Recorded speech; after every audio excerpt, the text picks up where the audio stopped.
Moi, je veux savoir. මේ ඔයාලා දකින්නේ හයිටි වල තියෙන විශාලතම බන්ධනාගාරය. මේක නිකම් බන්ධනාගාරයක් නෙමෙයි. එක්සත් ජාතීන්ගේ සංවිධාන පවා මේ සිරගෙදරට අමානුෂික කියන වචනය දාලා තියෙනවා. නඩු විභාගයකින් තොරව දහස් ගණනක් ජනතාව මේ සිර කරලා තියෙනවා. තමන්ට තමන් කවුද කියලාවත් අඳුරගන්න බැරි මිනිස්සු තමයි මේ ජීවත් වෙන්නේ. ලෝකයේ ධර්මම සහ අඳුරුම නිරයන් කොහෙද තියෙන්නේ කියලා කවුරු හරි ඇහුවොත් ගොඩක් අය කියාවි ඒක මනක් කල්පිත එකක් කියලා. මේ ලෝකයේ ඇතුළෙම පණ පිටින් නිරයේ වේදනාව විඳින්න වෙන ඇත්තටම තැනක් තියෙනවා. එය හයිටි රාජ්‍ය අගනුවර මැද පිහිටලා තියෙන්නේ. මිනිස්සු මේකට කියන්නේ නිරයේ බන්ධනාගාරය කියලා.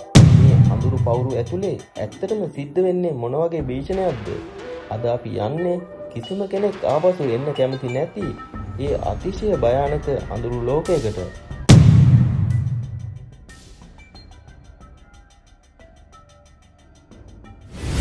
මේ සීසන් එක ඇතුළට අඩිය තියෙන ඕනෑම කෙනෙකුට තේරෙන එකම දේ තමයි බලාපොරොත්තුව කියන වචනය මේ පවුරෙන් එළිය දාලා එන්න ඕන කියන එක.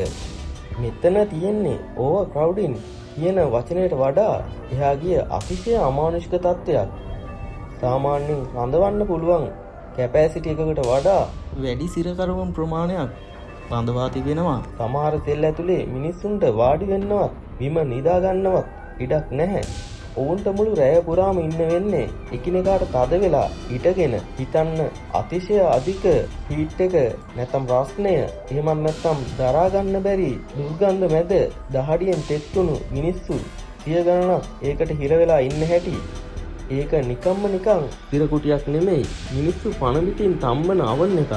මේ ප්‍රීසන් ෆාම් සෙල් එක ඇතුලේ ප්‍රධානම හතුර වෙන්නේ සිරකරුවන් විතරක් නෙමෙයි, කාගෙන්න ඉන්මේට්ස්ලාට දවසට ලැබෙන්නේ ඊටාම පහත් මට්ටමේ එක කෑම වේලක් විතරයි. සමහර දවස්වලට එකක්වත් ලැබෙන්නේ නැහැ. කෑම ටිකක් වතුර පොදක් වෙනුවෙන් මේ අඳුරු කාමරයේ ඇතුලේ ගහමරා ගැනීම කෙලවර වෙන්නේ ලේ වැගිරීම වලින්. ඊටත් වඩා භයානකම දේ තමයි කොලරාව වගේ මාරාන්තික රෝග මේ සෙල් ඇතුලේ ලැබුගින්නක් වගේ පැතිරෙනවා. කිසිම මෙඩිකල් කෙයා එකක් එහෙමත් නැත්නම් වෛද්‍ය පහසුකමක් නැති නිසා රෝගී වෙන සිරකරුවන් තමන්ගේ සෙසු සිරකරුවන්ගේ ඇස් ඉස්සරහාම දඟලලා මැරිලා යනවා. මේ මල සිරුරු පවා පැය ගණනක් සමහර විට දින ගණනක් මේ සෙල් ඇතුලේ නුවෙන් ඇරලා අතෑරලා දාලා තියෙනවා. මේ බන්ධනාගාරයේ ඇතුලේ පාලනය තියෙන්නේ ගාඩ්ස්ලා අතරේ නෙමෙයි. ඒක පාලනය කරන්නේ සිරගෙදර ඇතුලේ ඉන්න අතිශය දරුණු පාතල කණ්ඩායම්. වඩාත්ම බියජනක දේ තමයි මේ බන්ධනාගාරයේ ඉන්න විශාල පිරිසක් කිසිම ට්‍රයල් එකක් නැත්නම් නඩු විභාගයක්වත් කරන්නේ නැතුව අවුරුදු ගණනක් හිර වෙලා ඉන්න එක. තමන් කරපු නැති වරදකට නැත්නම් පුංචි සැකයකට අහු වෙලා මේ නිරයට විසිවුණු අහිංසකයෝ දරුණුම පාතාලයේ කල්ලි එක්ක පණ පිටින් අපා දුක් විඳිනවා. 2024 අවුරුද්දේදී මේ බන්ධනාගාරයේ ඉතිහාසය වෙනස් වුණා. හයිටිවල බලවත් පාතාල කල්ලි එකතු වෙලා මේ බන්ධනාගාරයට අතිශය දරුණු ඇටැක් එකක් එල්ල කළා. ගාඩ්ස්ලව පස්සට තල්ලු කරලා දහස් ගණන් වූ සිරකාරයන්ව එළියට පැන්නුවා. අතිශය භයානක එහෙමත් නැත්නම් දෙවන්ත අරාජිකත්වයකට රට ඇද වැටුණා. අද වෙනකොටත් මේ බන්ධනාගාරයේ අඳුරු සෙවණැලි හයිටි රාජ්‍යයට බියකරු එකක්.